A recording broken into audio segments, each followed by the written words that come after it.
여러분 안녕하십니까? 연애가 어려운 남자 김연어입니다.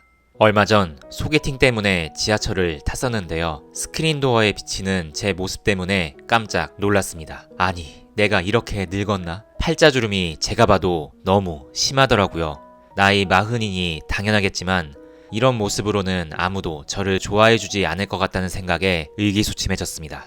그래서 그랬는지 소개팅은 실패했고 다음날 바로 집 근처 피부과에 가서 상담도 받고 했습니다. 그쪽에서는 여드름 흉터 외에는 관리할 것이 많지 않다고 했긴 했는데 다른 곳도 상담을 받아보려고 합니다. 벌써 7월입니다. 작년에도 영상에서 이런 말을 했던 것 같은데 올해 뭘 했는지 모르겠습니다. 답이 없는 상황에 감정 낭비하느라고 시간을 다 써버려서 허탈합니다. 연애를 한번 잘못 시작하면 몇 달에서 1년이 날아가기 때문에 새로운 인연을 만드는 것도 더 신중해지게 되는 것 같습니다.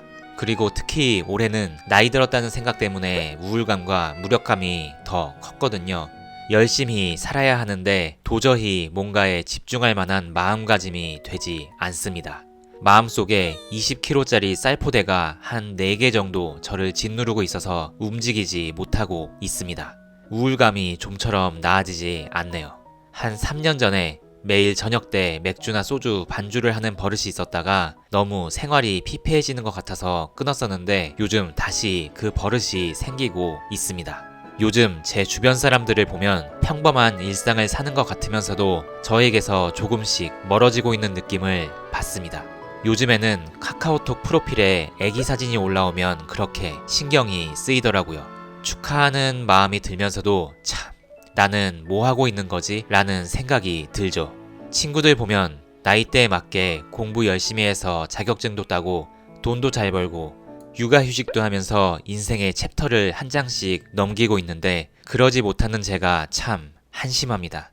내가 인생에서 그렇게 잘못한 것이 있나? 어떤 사람들은 노력하지 않아도 자연스럽게 결혼하고 아이를 낳고 그러는데 언제부터 이렇게 인생이 꼬인 걸까?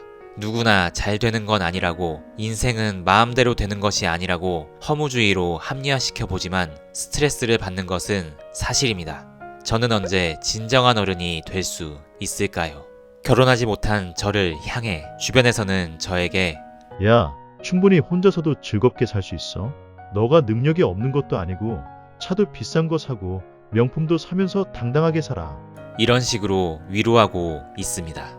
혼자 사는 걸 즐거워해야 함께 살아도 즐겁다. 결혼한 입장에서는 너가 부럽다. 이렇게 얘기들을 하지만 저는 뭐든 여자친구와 둘이 같이 해야 즐거운 타입이라 뭘 해도 재미가 없네요.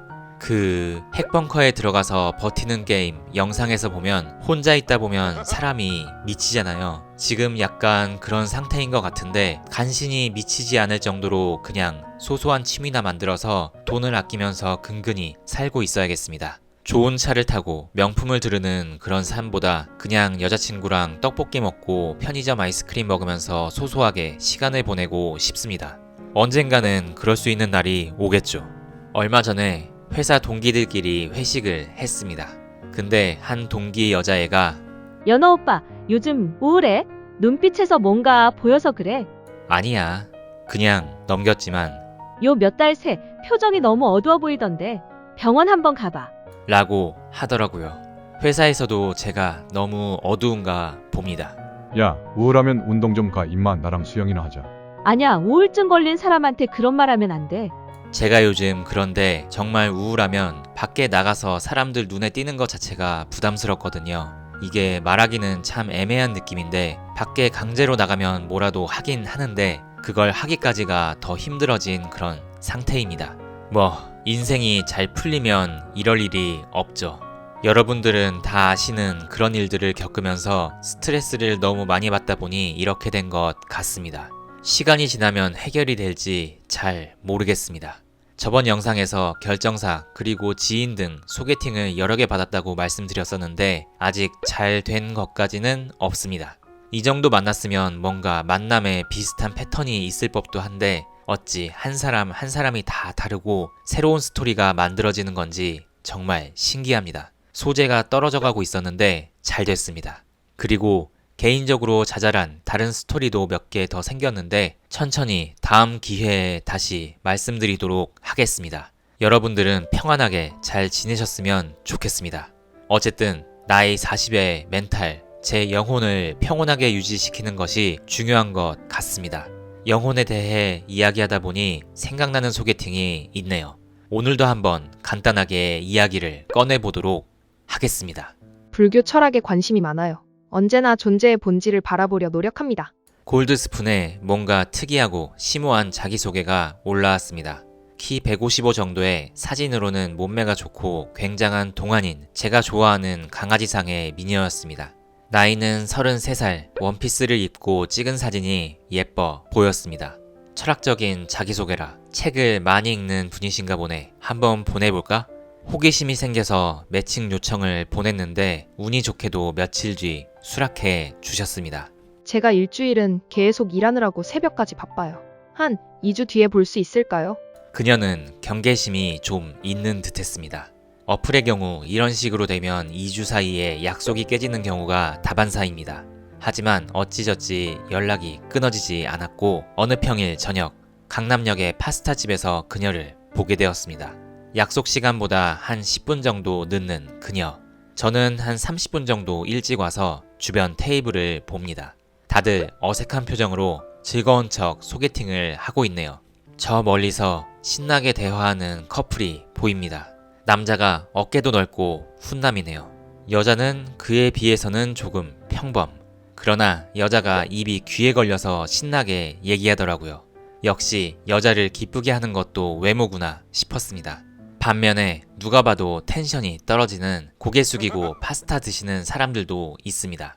소개팅할 때 말고 이런 모습들을 여자친구나 와이프랑 승리자의 입장에서 같이 보면 얼마나 재미있을까. 소개팅이 이젠 지겹고 그만하고 싶다는 생각을 합니다. 옆 테이블 하늘하늘한 원피스를 입고 힐을 신은 늘씬한 미녀가 눈에 띕니다. 아까부터 자꾸만 저랑 눈이 마주치네요. 힐을 벗고 화장을 열심히 고치던 그녀. 이윽고 상대방 남자가 헐레벌떡 들어옵니다. 휴. 안녕하세요. 한 100kg 정도는 되어 보이는 남자가 땀을 흘리며 들어오네요. 공대생의 상징, 체크무늬 남방을 입은 그 사람. 여자는 되게 예쁜데 남자는 푸사기인가? 어떻게 만나게 됐을지 궁금해졌습니다. 화장실 갔다 올게요. 바로 후다닥 다시 나가는 남자. 여자의 표정, 짜증이 가득합니다. 옆을 힐끗 봤는데 또 한 번 눈이 마주쳤습니다. 이 틈을 노려 한번 그 남자 어떠시냐고 장난쳐볼까 하다가 참았습니다. 그 여자분도 좋은 남자를 만나길 바랍니다. 안녕하세요. 어느샌가 조용히 와서 앉는 저의 그녀. 사진보다는 조금 아니었던 피부와 표정이 어두웠던 그녀. 딱 달라붙는 흰색 티셔츠를 입고 왔는데 몸매가 눈에 띄었습니다. 결정사 미팅에서는 한 번도 보지 못했던 가슴이 엄청 컸던 그 사람. 그래서 왠지 괜찮아 보이기도 했습니다. 그녀는 제 앞에서 입술이나 손을 계속 떨면서 말을 많이 하지 못했습니다. 그냥 제가 하는 말에 기계적으로 받아치는 정도? 그래서 조금 당황했습니다. 대화도 많이 끊기고 그래도 아기는 아닌 듯 했습니다. 그녀는 작은 스타트업 IT 회사에 다니는 격리 역할을 하는 회사원이었습니다. 전라도 시골 출신인데 우연한 기회로 대학 졸업 이후 서울에 올라오게 됐다고 하더라고요. 회사 일이 바빠서 매일 밤을 새서 머리가 잘 안 돌아가네요. 땅바닥을 쳐다보며 얘기하던 그녀. 침묵을 잘 견디지 못한 저는 그녀의 일 이야기부터 물어보기 시작해서 여행 얘기나 TV 프로그램 얘기 등등으로 이야기를 걸기 시작했고 그래도 그녀는 점점 입이 트이기 시작했습니다. 얘기를 하다 보니 신점 그리고 사주에 대한 주제로 흘러가게 되었습니다. 그녀가 얘기합니다. 어릴 때부터 저희 동네에 가족이랑 많이 찾아가던 보살님이 있었어요. 제가 사람의 혼을 볼 줄 안다고 하더라고요. 그러면서 저를 지그시 쳐다봅니다. 오, 진짜 사람을 보면 뭔가 느껴져요? 분위기 같은 걸 보시나 봐요. 우스갯소리로 그냥 넘기려고 했는데 그녀는 맞아요. 사람마다 영혼의 색이 있어요. 진지하게 얘기했습니다. 마치 제 어깨에 뭐가 있는 것 마냥 저를 흐릿하게 쳐다보기도 했습니다. 뭔가 특이하다고 생각은 했지만 그냥 넘겼습니다. 뭔가 질문을 하면 복잡해질 것 같아서. 주제를 돌려서 이런저런 얘기들을 가볍게 했는데 한 40분 만에 식사를 마치고 근처에 있는 스타벅스 카페로 갔습니다. 사람들이 와글와글 조금 정신이 없었습니다. 그녀는 또 눈만 굴리며 말이 없어졌습니다. 조금은 어색한 느낌. 소개팅 단골 질문을 합니다. 혹시 이상형은 어떻게 되세요? 어떤 분을 찾고 계신가요? 한 몇십 초 정도 몰두하게 생각하던 그녀. 근데 갑자기 사람은 하면서 카페 안에서 꽤 크게 소리를 질렀습니다. 주변 사람들이 깜짝 놀라 그녀를 쳐다봤습니다. 저도 놀랐습니다. 카페가 시끄럽긴 했지만 주변 분위기가 조금 싸해졌습니다. 그녀의 얼굴이 빨개지며 그녀는 다시 목소리를 낮추고 말했습니다. 시련을 겪어도 그걸 인생의 자양분으로 삼고 극복할 수 있는 사람이어야 해요. 표정이 심각해지며 약간 울 것 같은 표정을 지었습니다. 깊은 심연으로 빠지는 감정의 높낮이가 조금 심해 보였습니다. 아이고, 혹시 힘든 일 있으셨어요? 물어봤지만 그녀는 그것에 대해서는 대답하지 않았습니다. 카페에 들어간 지 얼마 되지 않았는데 그냥 가자고 하기에는 시간이 별로 흐르지 않았고 또 아기는 없어 보여서 분위기도 전환할 겸 나와서 동네 한 바퀴 돌고 가자고 했습니다. 제가 사람이 많으면 마음이 불안해서 그래요. 가슴 답답함을 호소하며 아까 전에 돌발 행동을 사과하는 그녀. 지난달 5월 날씨가 좋아서 그런지 포장마차처럼 야외에서 술을 마시는 사람들이 많았습니다. 사람들을 구경하며 이런 날엔 밖에서 술 마시는 것도 좋겠다는 얘기를 했습니다. 저 치킨 좋아해요. 연어 씨, 다음엔 술 한잔해요. 팔에 살짝 기대며 그녀가 얘기합니다. 네, 그래요. 얘기하고 그녀는 집으로 가는 버스를 타고 갔습니다. 돌아가는 길에 골똘하게 생각해 봤습니다. 이 여자랑 다시 만날까 말까. 솔직히 몸매도 굉장히 좋았고 만약 제가 20대였다면 이 여자를 다시 만나서 술이라도 한잔 했을 것 같습니다. 사연이 있나? 사람은 괜찮나? 가벼운 마음으로 더 얘기하면서 알아봤을 것 같기도 합니다. 근데 저는 이제 시간이 없단 말이죠.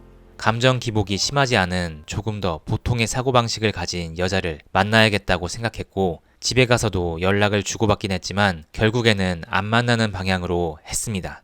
자세히는 물어보지 않았지만 그녀도 상처가 있다면 마음을 치유하고 건강하게 살았으면 하는 바람이 있네요. 스토리를 만들어 주셔서 감사드리며 좋은 사람을 만나시길 바랍니다. 네, 제 친한 친구 결혼식 사회를 봤던 남자가 있는데 얼마 전 스스로 목숨을 끊었다고 하더라고요. 저도 그때 인사를 해서 기억이 났는데 참 안타까웠습니다. 결혼도 한 친구였는데 아내와 함께 모은 돈을 모두 코인 선물로 날렸다고 하더라고요. 참, 평생 모은 돈을 날렸을 때 그 허탈함이 어땠을지 감정이입이 되기도 했습니다. 잘못을 탓하기보다는 그래도 살아보면서 방법을 모색해봤으면 어땠을까 하는 안타까운 마음이 들기도 했습니다. 타인의 입장에서야 이렇게 간단하게 얘기할 수 있겠지만 본인은 그렇지 않았겠죠. 너무 힘들었을 것 같습니다. 명복을 빕니다. 젊음이 사라지고 나이가 들면 정말 멘탈이 강해야 살아남을 수 있을 것 같습니다. 각자가 좋아하는 취미생활을 즐겁게 하면서 영혼을 강하게, 멘탈을 강하게 유지하도록 합시다. 오늘 영상은 여기까지입니다.